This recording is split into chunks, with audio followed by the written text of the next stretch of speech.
បាទសួស្តីសម្រាប់វីដេអូនេះខ្ញុំចង់បង្ហាញពីរបៀបនៅក្នុងការconfig ASX សម្រាប់ការ config ASX នោះមានន័យថាយើងអាចធ្វើការ remote ចូលក្នុង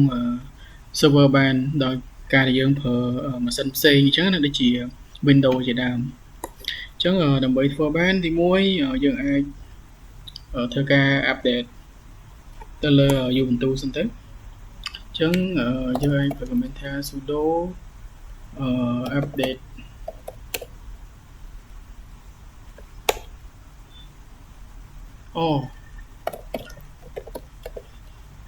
em អ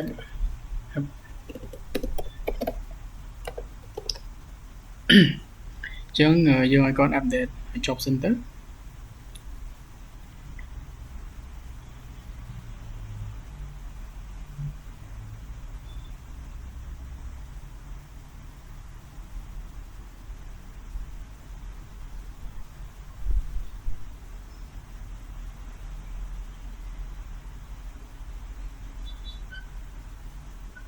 គឺអញ្ចឹងបន្ទាប់ពី update ចប់ហើយរឿងដែលត្រូវធ្វើបន្តគឺយើងប្រើ command ថាsudo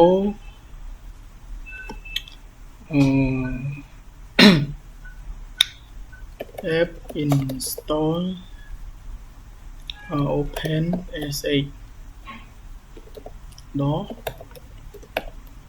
server អញ្ចឹងយើងចាប់ផ្ដើមធ្វើការ install sh ចូលមកហើយ service មួយហ្នឹងអញ្ចឹងយើងយកចេះមក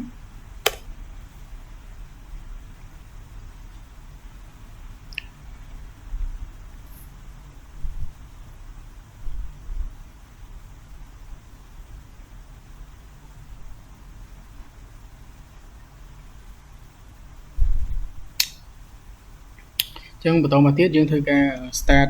ទៅលើ service sh ហ្នឹងដោយយើងប្រើ command ថា sudo system control enable sh បាទហើយមួយទៀតហ្នឹងគឺដូចគ្នាដែរយើងចាប់ផ្ដើម start sh មក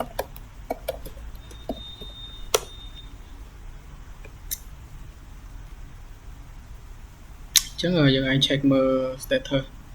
តើបាន start ហើយនៅណា status sh អញ្ចឹងឃើញថាបាន active ហើយកំពុង running អញ្ចឹងមួយទៀតយើងគួរតែធ្វើការបិទទៅលើ firewall ដូចគ្នាជៀសវាងការធ្វើការ remote មកអត់ចូលអញ្ចឹងយើងប្រើ command ថា sudo ufw disable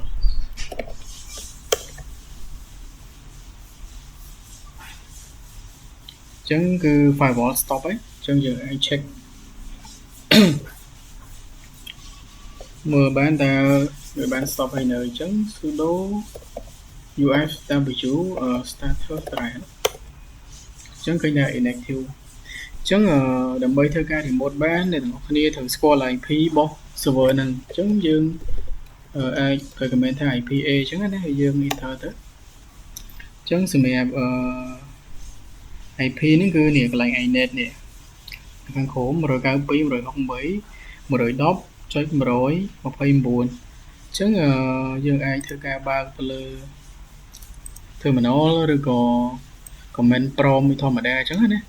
ញ្ចឹងយើងត្រូវប្រើ command ថា sh បន្តមកឈ្មោះ server របស់យើងណា vb អានេះគឺបងប្អូនត្រូវចាំណាឈ្មោះ server ខ្លួនឯងដែលយើងចង់ remote ចូលហ្នឹងហើយបន្តមកadd ហើយនឹង IP 192.168.129 ដែលយើង enter ទៅហើយនឹង password របស់ server ដែលយើងចង់ remote ចូលហ្នឹង